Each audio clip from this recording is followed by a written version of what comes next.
Hello and good afternoon, good evening, good morning, whatever time you're watching the show, I don't know. UGF podcast, we're back again. New studio, we've changed some things this time. Yeah. I'd say last time was a bit of a work in progress.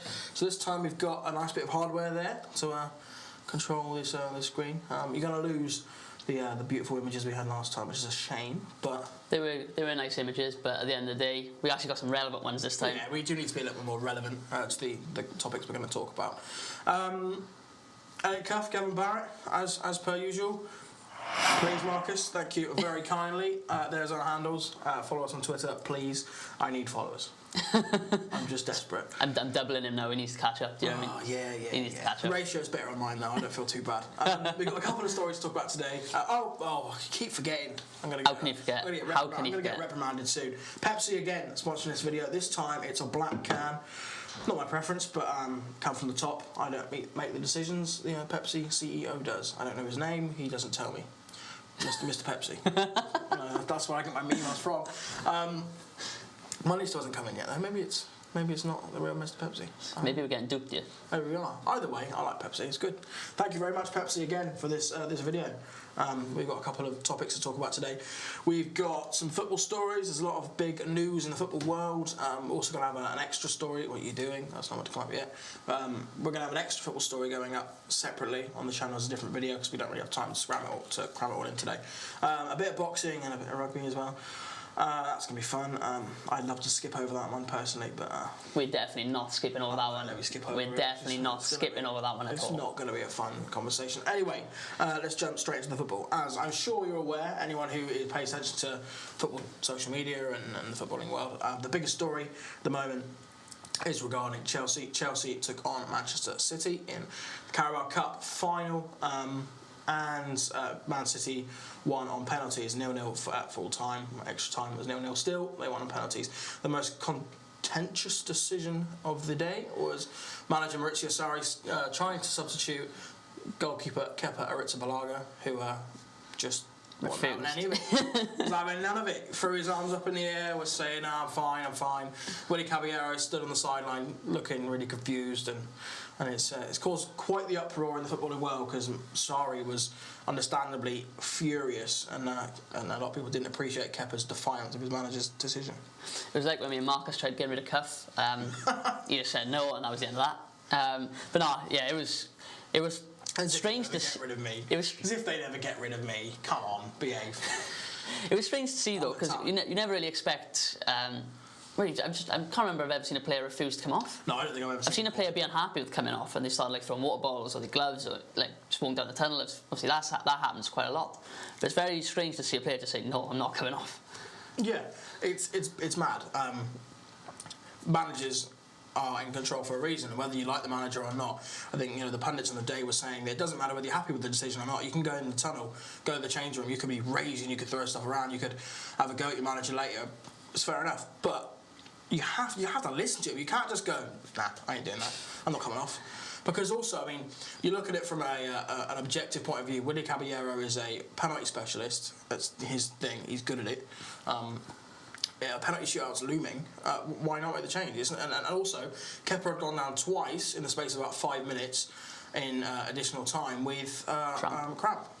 So you'd think he's not going to be at his peak physical condition to leap across and make the dramatic saves. You would think the cramp would affect his agility, and it proved with the one penalty that he should have saved. Really, he got his hands to it, and he just kind of let it go underneath him. And you think if he was fully fit, say he didn't have the cramp, would he be able to save that? The other thing is, obviously, if you want to play devil's advocate here, you could say the only reason he was going to come off is because he was injured. And then if he thinks he was fit enough to go on and the medical staff think he was fit enough to carry on, then maybe he was right in saying he wants to stay on. I guess so. There is the argument that, they peddled to the media, which is there was a communication misunderstanding, that Sarri was going to bring him off because he was injured, and actually it turns out he wasn't, and he was trying to say, no, it's fine, I'm not injured. But I think at the end of the day, it becomes irrelevant what the matter of the substitution was. It just means, if you're substituted, if your number's called as such, you've got to come off. You can't. I've heard of people refusing to be subbed on, but I've never heard of someone defiantly refusing to come off. And I think I feel sorry for Sarri because I think in one sense you should have had a backbone. You should have said, right, we are not playing until he comes off. I'm sorry, I'm not doing anything, I'm not moving until he comes off because you're in charge. But at the end of the day, if the player working off the pitch, short of walking on and grabbing him by the scruff of the neck and dragging him off, what can you do? And it makes him look like a mug when he's already struggling to motivate his players, to keep them interested. The results aren't coming right at all. And if this is the worst thing he could have done with, really, he didn't need this. You could see how irate he got though after it, because he like ripped his jacket open, he started threw stuff to his seat, he almost walked down the tunnel. I thought he actually did. I thought he was leaving at one point, and then he did come back from the tunnel at the end. But I honestly thought if they lost, which they did, I thought he was going to walk. I had a feeling I thought he was going to walk. He hasn't, obviously. He's still there at the moment. But if he's one of those things, if the players are undermining you like that, how can you carry on? Yeah, exactly. Yeah. If you're being undercut like in that way, which is so humiliating, I don't know how you can fight back from that. But it'll be interesting really to see who starts in goal in Chelsea's next game, because obviously after the game I spoke to Sarri about whether it was an issue, and he said, nah, it was just a misunderstanding. We spoke about it, we papered over the cracks, it's fine. And an awful lot of people, John Terry on TV said, well, I'm not sure I believe that. I'm not sure that's quite the case. And as we've since seen, Chelsea have fined Kepa a week's wages. So there's obviously something they didn't like about that, but something they found. Is that enough for you? Week's wages? Well, no. I mean, well, what if you were in charge of punishment? What would your punishment be towards Kepa? Where am I coming from? Am I coming from the perspective of the manager or the club? Both. Well, as the manager, he's dropped. He's definitely dropped, because you can't have someone who controls you that much. You can't have. He's basically managing himself. Then he was saying, "I want to stay on, so I'm going to stay on." You can't do that. The manager's job is to control who plays, and then obviously the player's job is to perform. If he says come off, it's unforgivable. And I think I was more irate, not irate, but I was more frustrated than you were necessarily, because it really angered me, and I wanted Chelsea to win prior to that, and as soon as that happened, I thought, no, I want Man City to win this, because I don't want Kepa to be vindicated in the sense that he now will feel that he's on the right decision. So I'm glad they lost. I think he has to be dropped, and fining him a week's wages is pennies for the amount of money they earn. It's ridiculous. Maybe if it was a month's wages, that would at least make more of a dent. A week, that's nothing. What would you do? What would your punishment be? Yeah, like you said, if I was Sarri now, he's definitely dropped for at least for this week, probably a couple of games. At least make your point known, and then if you're the club, if you're going to fine him, there's no point fining him week's wages. May as well not fine him at all. If you're going to fine him, you've got to fine him properly, and that's what I would have done if I was the club, because at the end of the day, no player is bigger than the club itself. Exactly. You've got to put your foot down. You've got to make a stand. And like I said, if you go back to the Caballero conversation, I mean, he might have been awful as well. He might have been he come out the cold, didn't have time to warm up. Might have been worse than Kepa in the penalty shootout. But at the end of the day, if you're bringing on someone whose job or speciality it is to save penalties, then for the benefit of the club, it was the right thing to do. There was logic behind it. It's not like he was bringing on Rob Green. There was logic behind what he was doing. Caballero's still a good keeper, and he's good at saving penalties. So it would have been beneficial for the club. Like I said, he might still not have saved any, but in theory, on paper, it's still a move that's benefiting the club, which he's openly just gone, don't want to do it. And in the end, it didn't even pay off anyway, because they lost the penalty shootout with some good penalties, especially at the end of the day, he's only, 23, 24? I think he's very young, and all young players make silly mistakes, but it's not one that I would imagine, that Chelsea are going to take lightly. I wouldn't take it lightly, I'd be quite frustrated. The other big game on Sunday, obviously, was the Manchester-Liverpool derby. Look at that, seamless, lovely. Oh, beautiful. Just what we wanted. Marcus has done a job there. But no, obviously, for me... Super Sunday this was, wasn't it? 2 fantastic games of football. Goals galore. I don't know if you saw them, but it was a spectacle. Goals galore. Yeah, goals galore. Goals galore. But yeah. Over 2 hours, no, more than that, 2.5 hours without a goal. If you include extra time in the cup. It just didn't, Jesus. It didn't live up to expectation, shall we put. But for me, obviously, as a United fan... well, I'm wrong as well. That's 3.5 hours without a goal. It's a fun Sunday. But yeah, for me as a United fan, obviously, I was actually quite pleased with the 0-0 draw against Liverpool. I know we were at home, but obviously the first half, we were absolutely demolished by injuries. Using all 3 subs for half-time. It was just ridiculous. Firmino ended up going for Liverpool for half time as well. I don't know what. You used all 3? I thought you used 2. No, we used all 3 because we used Mata, Lingard. Well, Lingard came on, then went back off. Oh, Eubank Jr, I didn't know that. Yeah, Lingard came on, and then when he was going to go around the keeper. How long was he on for? He was on for about 20 minutes, but I think it was around the 40th minute. He was going to. There was a quality ball by Lukaku through, and instead of shooting first time, Lingard tried going around I remember that. I didn't know that. Yeah, he went off straight after that. So Lingard tried going around Alisson. Alisson made a fantastic save to stop him, and in the end he just went down and then just got taken back off. So yeah, real nightmare that. And so obviously he's out for another probably like a few weeks now again. Probably rushed him back too soon, and that was obviously a problem. The only benefit is to the injury. Well, shame when you have people like Fred on the bench. You think, you know. Yeah, and to be fair, the people who come on, Pereira I thought had a really good game. McTominay was solid, I thought as well. I think Smalling and Lindelof are starting to make a real good partnership at the back. They were solid, and obviously I can't not mention the man of the match, Luke Shaw. Absolutely fantastic. Mohamed Salah just didn't have a clue what to do because he just couldn't. He did well to stifle him, yeah. When you need a goal and you're taking off your top goal scorer, you know you're doing something right.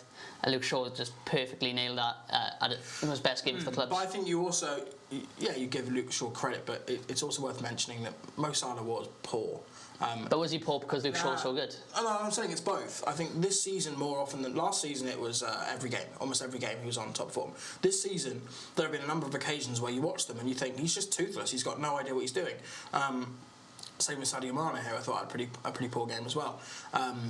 They're one of the teams that are the most destructive when playing right. But this season, more than not, individuals suffer sort of blights in form, and I think they're lucky that they have such a strong squad depth that has managed to power them through the season, regardless. And if Roberto Firmino has a poor game for 70 minutes, he can have a ball laid on a plate in the 80th and win 1-0. But like I said, I'm not going to take the credit away from Luke Shaw. He was phenomenal in that game. And he deserved the man of the match award. It is curious to wonder as well, like I said, with the injuries, is there something wrong with the Old Trafford pitch on the day, or is it just unlucky stuff, or is it Solskjaer playing the same players over again? What do you think is the occurrence with all these recurring injuries? Because that's 4 in one half of football. It's got to be bad luck, hasn't it? Because it's Old Trafford. It's one of the best stadiums in the country. I can't believe that the pitch would be in a poor enough state that's going to injure so many people. So, and obviously because it was both sides had injuries. Roberto Firmino went off for Liverpool in the first half. You can't point to Man United's medical staff and say, there must be something going wrong there. It was just bad luck, I think. Just a couple of calamities. And it's a shame because it marred the game. You get Jurgen Klopp come out and speaking some absolute. He's literally blaming our injuries for them not winning the game. The game for disrupting his momentum, which is just ridiculous. It is what it is, isn't it? It's a shame because when you see two big sides like Man United and Liverpool, you want them to have both full strength to really see who can come out on top. But I suppose for you, who at the moment you would have been the underdogs, you'll take that result. It was especially after that first half. And to be fair, for most of the game we were playing with 10 men or 10 and a half men because Rashford was on one. Yeah. He was on one leg and he worked his socks off for the team. Fair play, maybe he didn't go off, but he really should. He should have, but he done a job for the team. He kept running, kept working hard, and you can't really fault the boy for playing for the badge, playing for the team. So I'm really happy that at least that's the thing with under Ollie now. Everyone's playing for Ollie, everyone's playing for Man United, everyone's playing as they should for the club. There's a bit of loyalty to the club, to the coach as well. I think they we've said it before, but he's comes across as such a nice bloke, and he's got the reputation of football for being a nice man. People probably want to play for him. They want to impress for him, and do him proud. And I think at the moment there's still a conversation of, is he going to get the job? Is he going to get the permanent position? I think if the players want him to be there, they're going to work hard to try and get him that job. Yeah, and since he took over now, we still haven't lost in the league. The only game we've lost is PSG. Beating domestic 13 games now. Yeah, with 11 wins and 2 draws. So at the end of the day, I think he. Phenomenal record. He, in the first 10 games as a Premier League manager, he's got the best record, gained the most points than any Premier League manager in history. So he's got the best record for that, and like I said, he's getting the players playing the right way, everyone's playing for him, but he's even getting the players who were poor in previous regimes, like Phil Jones, Chris Smalling, Nemanja Matic. Like, people on about obviously like McTominay, they were like worried when he was playing, but he had a good game, he was solid in the midfield. Pereira came on and had a good game. All these players started playing well, and Ollie's getting them playing well. The only one he hasn't got playing well is Alexis Sanchez, but then He is a conundrum. I don't know what's going on there. But another shout out I thought I want to give him again. I've seen people on Twitter having a go at him, some people praising him. Romelu Lukaku, I thought he had a really good game coming off the right hand side. He held the ball up well, he made some good passes, and his crosses were causing problems. And as I said, that one right at the very end that Chris Smalling. If Chris Smalling's a striker, that's probably a goal. Inch perfect that was. So I think he deserves a lot of credit. As I said last week about Solskjaer, tactical nous. He's shown again he has it, because we're struggling obviously with injuries, and he just played the right way second half for us to defend, but we also created the better chances. Liverpool had one shot on target all game. De Gea was never really worried. I remember saying to you on the day that at Everton, some of Romelu Lukaku's best games were playing on the right. He played on the right against Arsenal when we went 3-0 at Goodison Park. And he's so destructive, he's got that pace and that power. So if he turns out wide and he runs it at fullback, he's frightening. He really is frightening. And I think people nowadays, they look at him and they think, oh, he's put on a bit of timber. You see people online just say, oh, he's just fat now. But he's not. And he's still got that burst of pace. People forget he's fast. I think it's because he's so big and muscular that people don't expect him to have that turn of pace. So it's when he's underestimated he's most dangerous. And I'm glad to see that after a spell of not being able to get into the team at all and struggling to score goals, that he's starting to find his impact, even if it is a bit pot player when others are injured, because Anthony Martial, you would imagine, would have taken his place if he was fit. It's still good to see him finding his position and getting some game time. I think in Ollie, that will be his position, coming off the right-hand side. I think that'll suit him better. As I said, with the injuries as well, which hopefully Mark's will put on screen, or the list of injuries that we currently have, I should say, heading into the next couple of weeks. It is a bit worrying, especially in the forward line. And obviously against PSG is going to be worrying, because we don't have Matic, Herrera or Pogba. So I don't know how midfield is going to look for that, which is a bit worrying, but we'll see how that goes. But the positive thing is, especially for games like tonight against Crystal Palace and games in future, you have the youngsters are going to get a chance. People like Thalys Chong, Angel Gomez, Mason Greenwood. All three of them, I don't think, played last night for the under-23s, and Garner, sorry, I should say as well, midfield. None of them played. Yeah, centre midfielder. He's a really good player. He's like Manny Matic type mould, but sure. No. But yeah, none of them played last night for the under-23, so hints that they could be in the squad for this week and obviously hopefully the weekend as well. So it'd be interesting to see if they get game time and see what they can do in the team. Because that's the other thing. Obviously, sorry, going on again, but under Mourinho, he used to always moan about injuries and see it as a problem. Whereas Solskjaer came out and said, "Oh, we got injuries. Yeah, every club deals with them. But it's time for the youngsters to now make a mark." I think it's always worth remembering as well that Marcus Rashford only came into prominence when you had an injury crisis. Exactly. You had so many. No one had even heard. I mean, Man United fans probably had, but no one else had even heard of Marcus Rashford. He wasn't even on the scene. He wasn't on anyone's radar. And then injury after injury after injury. Oh my God, we're gonna have to play this kid up front. Great. And then he turned out to be a sensation in scoring his first couple of games, immediately. So, and now look where he is, England international, Man United future star. So, yeah, it's not going to happen every time. It's probably 1 in 100 or whatever, but you never know. I mean, I just really hope they get a chance. With Thalys Chong and Angel Gomez, they've got glowing reputations. So Mason Greenwood's one I'm more excited about than anyone. He's still young and he's still 16. Yeah, he's only 17, but he's a player, I think, and I can't wait for him to get a chance in the first team to show what he's about. Obviously, speaking about Liverpool, there's a big game coming up. Before we do that, I want to move the slide on. We just want to say, it's the midway point. Thanks for getting this far. If you could do us a job and subscribe, we'd appreciate that. We'll remind you again at the end, but we thought, why not just mention it now? We have gained a lot of subscribers recently that we're really obviously thankful for. Everyone who has subscribed so far.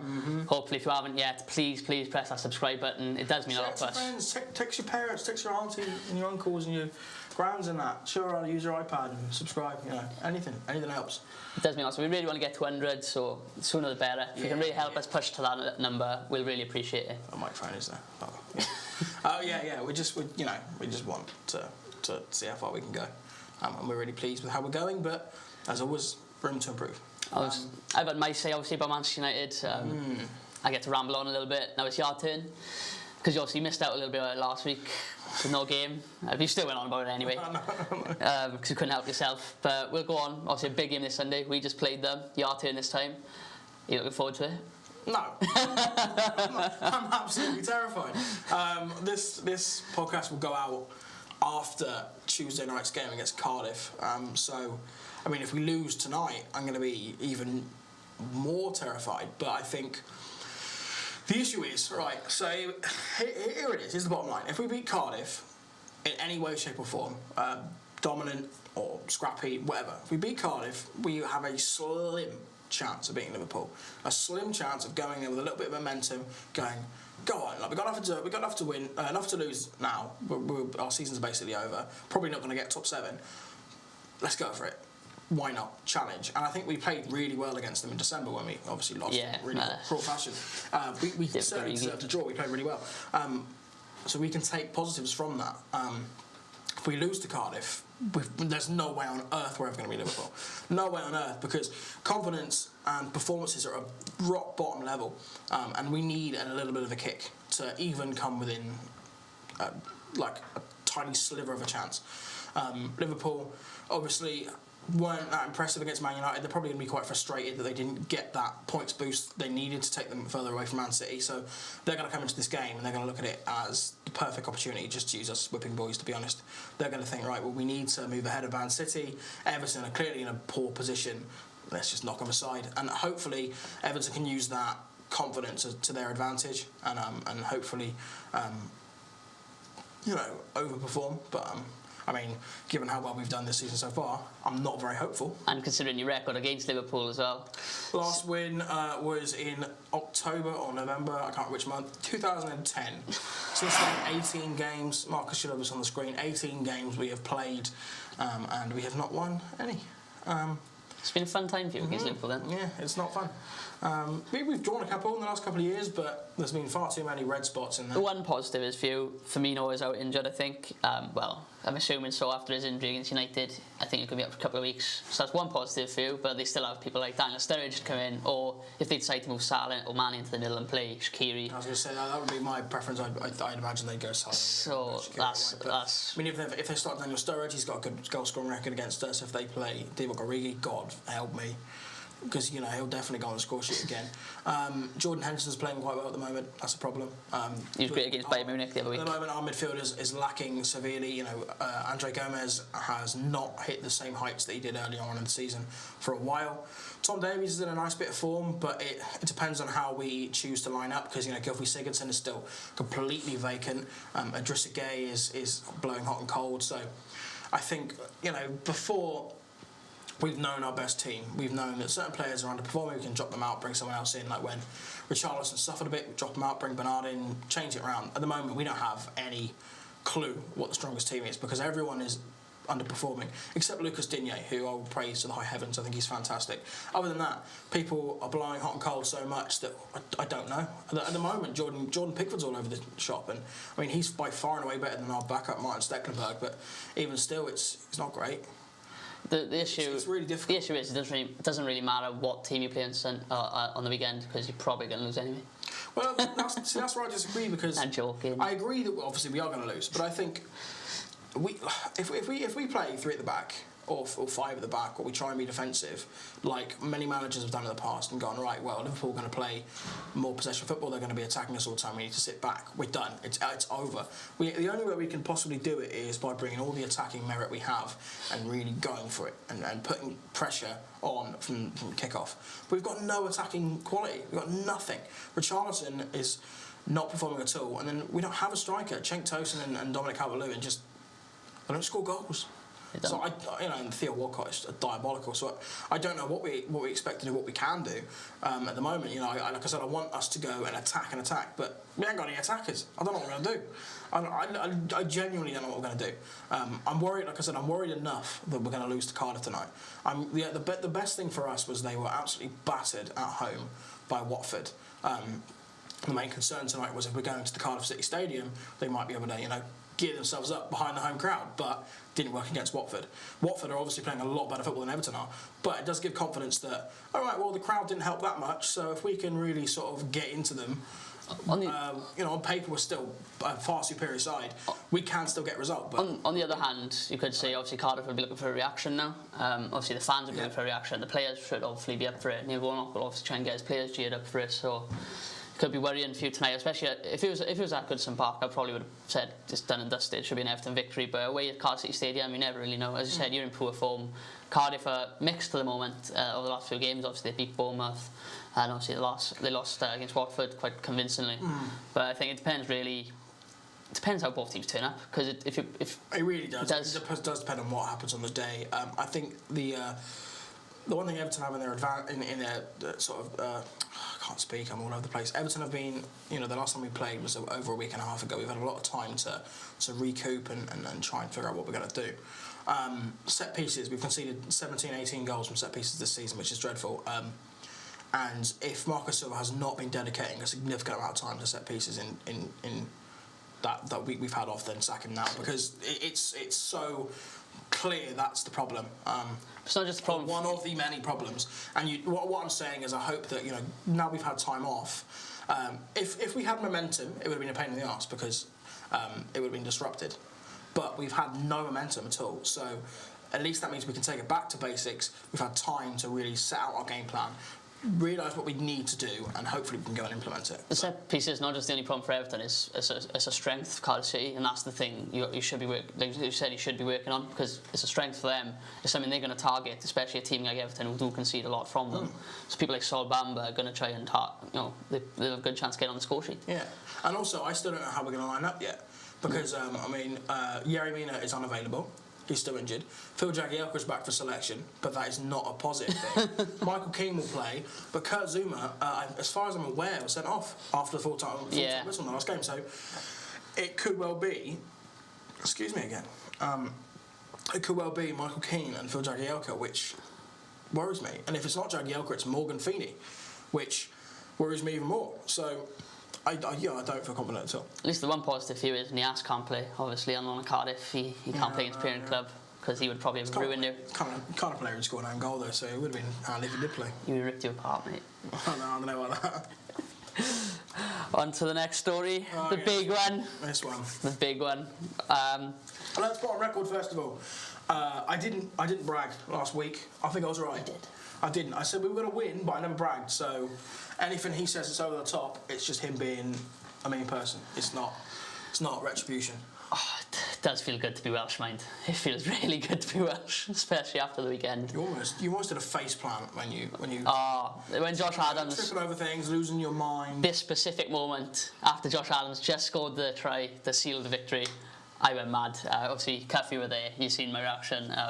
Putting aside your over celebration, let's talk about the game itself, because it wasn't very good, was it? I think the first. It depends how you look at it. I think. Well, yeah, obviously. But what I mean is, from a neutral perspective, I don't think it was a great game. The first half, England and Wales were both very, very average. Yeah, especially England, who have played so well in the first two games. They were very, very poor. I think 10-3 at half time. Yeah. Would we take that? But we needed more tries. It was poor. And I mean, I know you're going to talk more in depth about it, but obviously the benefit you had is coming out into the second half, England maintained the same level, whereas Wales somehow give themselves up in the change rooms and come out a completely different side. We were absolutely outstanding second half. Honestly, from any player that stepped foot on that pitch, didn't really put a foot wrong. Eubank Jr led from the front as proper leader. What can I say about him? He's absolute man. They're one of the best Welsh players to have ever played for the country. And we were just excellent. Didn't put a foot wrong. Gareth Davies was excellent scrum half. It's not just this kicking a bit. Normally people diss his box kicks. They're not great normally. But he had an excellent kicking game. He defended excellently. Some of the defensive work he gets through, people don't really realise unless you analyse him specifically. The kicking game wasn't very good in the first half. It wasn't. He freed the team. In the second half, England seemed to be a bit poor. Like Farrell kicked the ball out on the full at one point, which it was just after we scored, so it turned the game a little bit on his head, which was a big turning point, I thought. Kyle Sinclair going off was a big turning point as well. He seemed to have started losing his head, give away a couple of penalties, and then he got taken off by Eddie Jones, and after that it was pretty much all Wales for the last 20 minutes. Owen Farrell said after the game, England never got a foothold back in the game for the last 20-30 minutes, and obviously that was a big problem for them. But like I said, Wales were fantastic. Yeah, any momentum England picked up, they just seemed to lose it by a stupid turnover, a misplaced pass. Anything just seems to just give it away.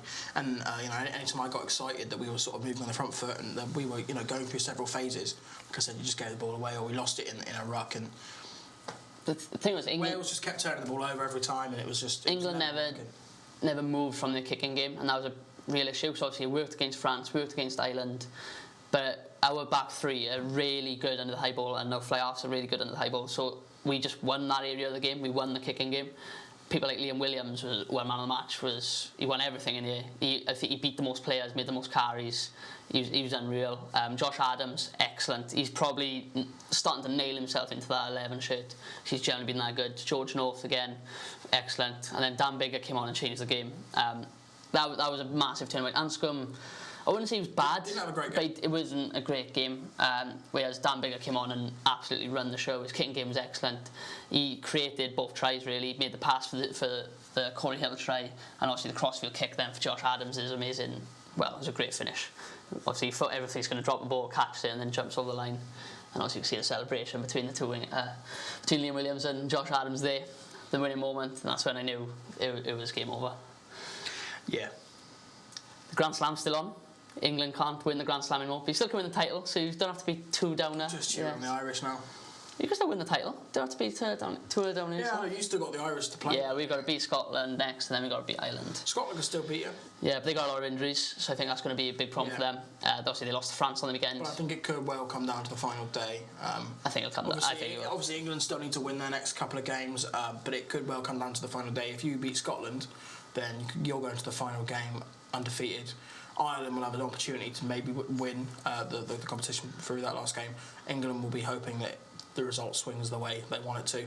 But I mean, I've said to you before, with the rivalries of our countries, I'd much rather Ireland win the whole thing than Wales. So. Yeah, I don't blame you, obviously, but yeah, I think we'll go to Murrayfield. I think we'll win there, and I think obviously, England obviously going to win, and I think Ireland will obviously win theirs as well. And then it'll come down to the final day. Obviously, us, you, or Ireland could all win the Six Nations then, and it'll come down to the Wales-Ireland game. Makes it more exciting anyway. It does. It really does. At least it'll be something in there for England as well as obviously. So when we you said that from day one. You said you almost hoped it would go down to the final day because that big clash. I mean, Ireland, one of the best teams in world rugby, it would make it a lot more interesting. And they're not playing very well at the moment. They almost lost to Italy on the weekend. They were losing half time, and the referee was pretty poor really, especially second half, give everything to Ireland. But so I thought they were quite lucky. Johnny Sexton didn't have a great game, which is always good to see. If he's in bad form, it's obviously a good thing heading into a game against us. So it's one thing I'm looking forward to is hopefully Ireland will play like they have, which is not very good, and hopefully we'll play like we did against you, and hopefully we'll win the Grand Slam. Performance, yeah. Which would be the third time under Warren Gatland we've won the Grand Slam. Anyway, let's move on from this. I'm fed up. Do we have to? Yeah. Do we have to? Yeah. I really don't want to. No. Let's move on. Fine. We've done. We know what happened. We got a boxing story to round it up.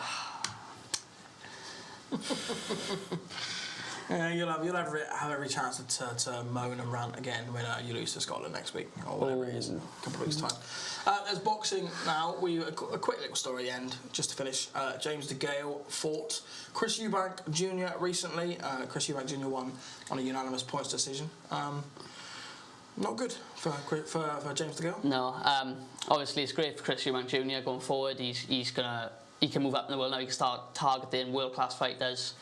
James DeGale has had a tough career really. He's had a lot of hard fights that have taken a bit of a lasting effect on him, and I think that's what's affected him going forward, especially in the last couple of fights where he's lost to Tro and now obviously Eubank, and that's the main issue there. I think he's obviously stressed that he's going to call it a day, and I think it's the right decision. I don't think he's got anything left in the tank. I think he would, if he did, he would get respect for it. Yeah, he's still had a decent career. He's had a good career. He's medalist at the Olympic Games. He's had a good career. He's got nothing left in the tank really. And he's also got nothing left to prove to anyone at the end of the day. So I think for him, now would be the time to call it a day, because I don't think he's going to beat any world-class fighters again and win another world title. Whereas Chris Eubank, on the other hand, going forward has potential. I don't think Chris Eubank's that great. But he does have potential to probably go and win a title of some sort. So going forward, he'd have to push himself. It's good for him because, I mean, before the fight itself, Chris Eubank Sr. was saying it's the first fight he was genuinely worried that his son might lose. And I mean, Eubank's already lost twice, so it's not like he's undefeated and he was fighting up against this great champion. But obviously, Eubank Sr. rated DeGale enough to say he was a genuine threat. So to come away from that fight with a victory is great for him, because then, like you said, he could start moving up in the world of boxing. The issue is DeGale's not the same fighter he was, and I think Eubank Sr. was looking at it as if DeGale was the fighter he used to be, not the fighter he is now, and that's why he was worried. In a similar situation, I suppose, to Tony Bellew and David Haye. Yeah, so people are worried about Tony Bellew because of the fighter David Haye used to be, not the Haye he was then. Yeah. And that's obviously it's a massive difference. When you pass her in boxing, it tells. Yeah. You can't. The ring, the boxing doesn't really lie when you're in the ring. So that's the big issue there. And as we said about Eubank, he'll have a line of potential fights that he could really go for. World champions. Obviously, some people have suggested a rematch with Billy Joe Saunders, which would be stupid. Honestly, Billy Joe Saunders would box his head off again, and I don't even doubt that for a second. Even though he's a bit of an idiot, Billy Joe Saunders, he is a world-class boxer, and no one can take that away from him. The good thing is with Eubank is he likes talking. He's definitely a talker, and he'll get himself a decent pay packet, you'd imagine, from whoever he fights now, because he's, I can see him lighting up a few potential with title fights soon enough. He's got to keep winning. That's the thing. He has to keep winning. Like I say, he's already lost 2 fights. He's got to keep winning. If he loses a couple more, then things change so quickly. One loss changes everything, and one win changes everything. So, at the moment, he's on a positive way up, but it could change very quickly. I think that's it for today's podcast, really. Yeah. Don't know how long that was. I was going to say short and snappy, but it could well be the same length the other 2 have been as well. I don't know. I think it went well. Yeah. Hopefully you all enjoyed it. Hopefully you all liked our new, our new pictures, actual relevant ones on the background, our new studio. Oh, good. For the 2nd week in a row. Let us know if you enjoy it. Thanks, Pepsi. You know the drill. Subscribe and follow them on Twitter. But yeah, make sure you follow us all on Twitter. All our links will be in the description below. Oh yeah, one more. Just a quick shout out to Marcus again. He's actually had to sit in the studio this time and press the buttons himself, not doing any edit. And I mean, none of us know how to, or we know how to do it, but we've never done it before in this environment. So it's a tough job. So credit to him. If you've got to this point in the video, if you've listened this long, go follow him on Twitter. Especially, he's done a good job. That doesn't mean we're still not looking for another. Every week it goes without saying. We're still looking for someone else. If you want to just send the CV in. It goes without saying. If you're interested, But yeah, all our links are in the description anyway. Obviously, let us know on Twitter everything we've debated. If you've got different opinions to us, we really do care what you want to think and want to interact with us on our social medias. So make sure you do that. And nothing else to say, but like this video, subscribe. Please subscribe. It does mean a lot to us, and we'll see you next week. Top stuff. Cheers, man. Yeah, boy.